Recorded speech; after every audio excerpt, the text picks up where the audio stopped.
Welcome to another episode of the EvilTester show, and in this episode we're going to look at recruiting testers, the audition process, not just an interview process, an audition process, and how to write job specs, because all of that is hard.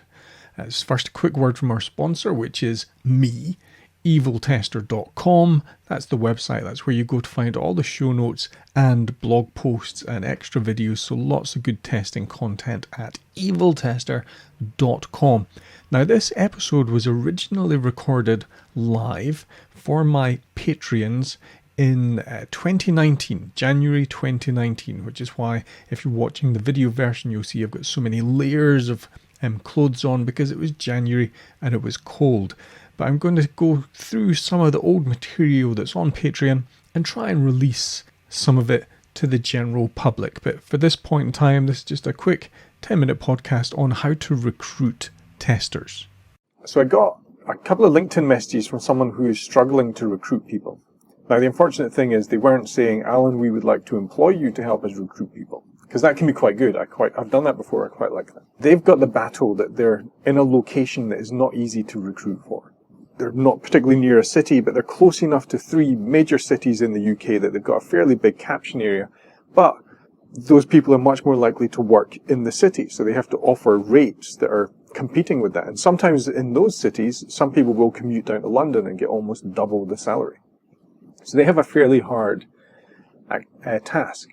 But they were making it worse for themselves because they didn't have a good job description. Now, one of the issues that we have with communication is that communication is in the eyes of the beholder. It's in the ears of the person receiving it. It's in the understanding that they take for it. They have a very traditional description. So it's, we're looking for someone who's 100% team player, but can work on their own. Someone who can plan what they need to do and handle multiple shifting priorities at a fast pace. And anything that is vague and ambiguous, and whatever report we do, whenever we're doing a test plan, schedule, risk, whatever, anything that is vague and ambiguous, someone, and they are well within their rights to do this, will read this in a negative light.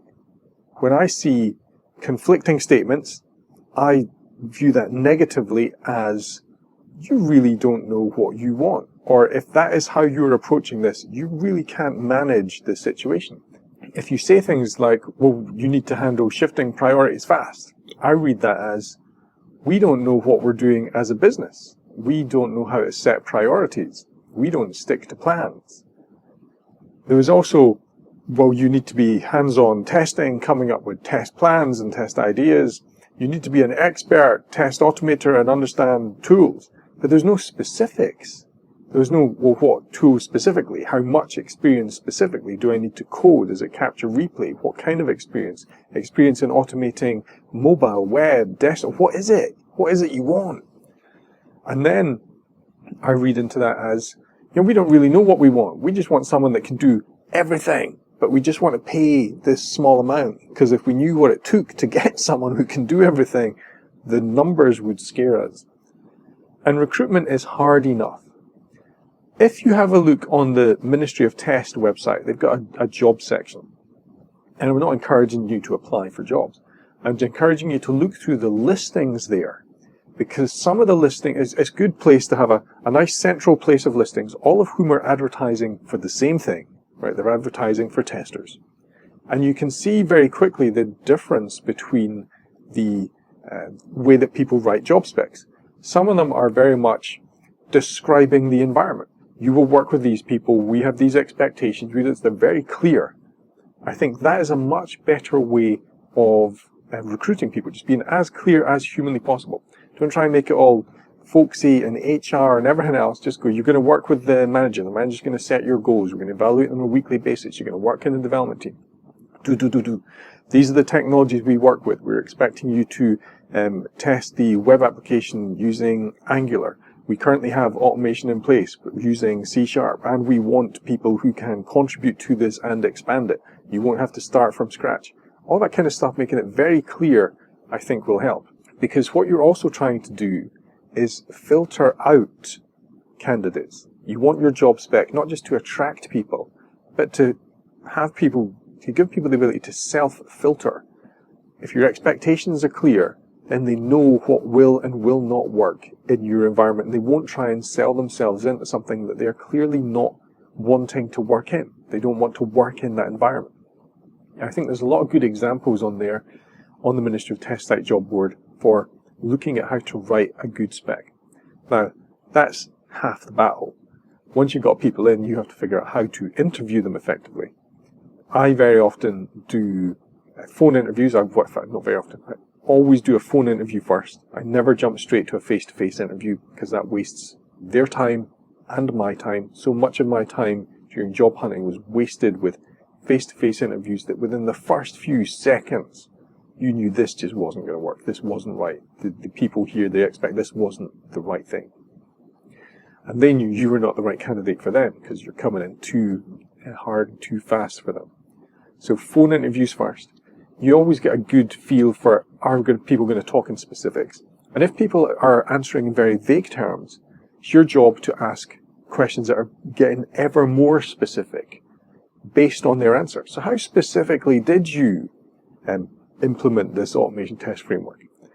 What specifically did you write in your framework? How specifically did you, and get just very specific on it to see if they're actually bluffing or not. Because very often people find it easier to bluff on the phone because they think, well, if I can get in there for a face-to-face, I'm in. And what you're really trying to do is avoid wasting time. So you have to get good at phone interviews and asking good questions. Then face-to-face interviews, while you can ask lots of questions and people go, what questions did you ask? The best thing I have ever found, if I am recruiting someone and my main expectation of them is to automate something, to put them in front of the computer and get them to automate something. But because that can be panic mode, I get them working on existing code. So I'll get them on existing code that is working, that is doing something, or is broken, and we'll get them to fix it. I'll pair with them. I will ask them questions as we go through, so we're discussing automating in general, in context in automating. Now, the reason this is hard, and the reason people don't do this, is that you have to know how to do the work in order to audition in a very practical and contextual, hands-on way.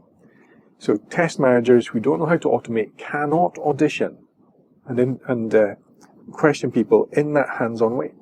People who do not know how to do exploratory testing of web applications cannot pair with someone and audition them as a testing process. And I'm getting people who are primarily going to be testing web applications. We will sit down in front of the web application that they are going to be expected to test and test it with just the tools that are there. So the browser, the dev tools, they can make whatever notes. And we'll ask them, what tools would you normally use? Which browser do you prefer? What are we going to look for? And see what questions they come back with. And then you get a feel for what the flow when they work is going to be like. How would you normally take notes? Would you like to take notes now? What is stopping you taking notes? Audition is absolutely key. You can ask as many questions as you want. People go through rounds and rounds of interviews asking questions. And as soon as they're in front of a computer, you instantly know it falls apart. So just do that early. Auditions are absolutely key. But that means you have to get your best people at that activity to audition people who are going to be coming in.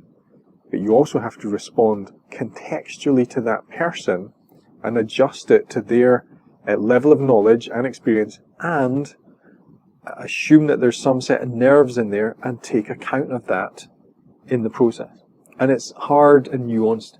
And I think a lot of HR departments don't like that because it is completely custom to each individual. And what they want is to be able to say that they are not in any way biased. So they want a consistent set of questions. And I think that is just the worst way to recruit people.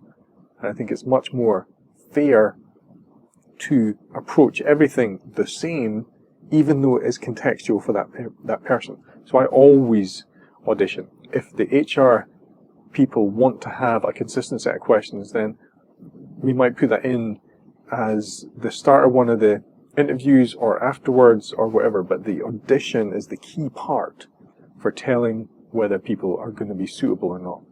But You have to have an advert that is going to filter people out and attract them. And people hide things like salary. People hide things like, well, what percentage is the pension?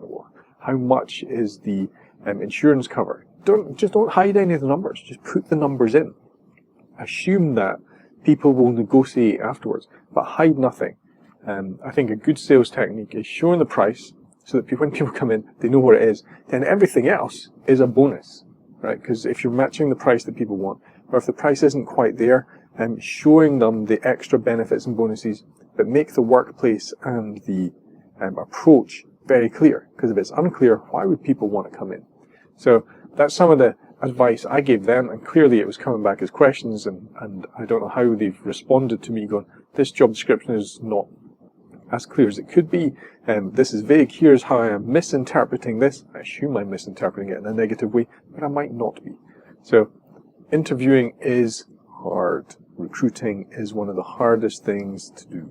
And remember to check out EvilTester.com. That's where we put all the show notes. And the reason I put out this type of content is because I'm trying to communicate from experience what has worked for me. I'm not trying to tell you what to do. I'm just trying to give you advice on what has worked. And that's what I put out on Patreon. On a daily basis on Patreon, I'll have a blog post.